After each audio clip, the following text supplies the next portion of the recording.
Thank you, Mr. Speaker. As we commemorate the 80th anniversary of victory in Europe, I reflect not only on the remarkable role my own constituency played, including the 617 Squadron flying from RAF Woodhall Spa, but also on the vital contribution of the Land Army.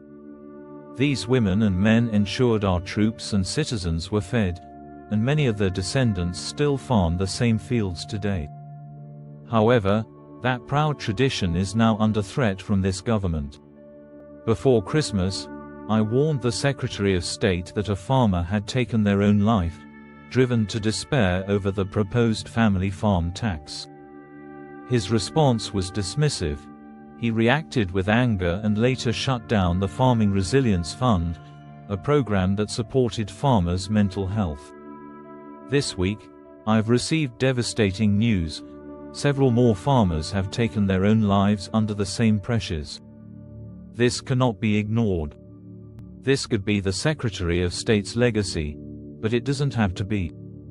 The policy is not yet law. Will he raise these tragedies directly with the Prime Minister, push for a reversal of this harmful policy, or, on a matter of principle, offer his resignation? Speaker of the House. This is clearly a very serious issue. But I urge brevity in future interventions so that others may also speak. Secretary of State.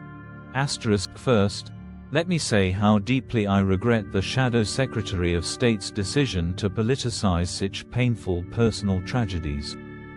We cannot presume to know the full circumstances behind any individual's actions, and I believe it's inappropriate to use such events for political leverage. This government takes mental health incredibly seriously. That's why we are investing in dedicated mental health hubs in every community, including for the farming sector, so that anyone struggling can access the support they need.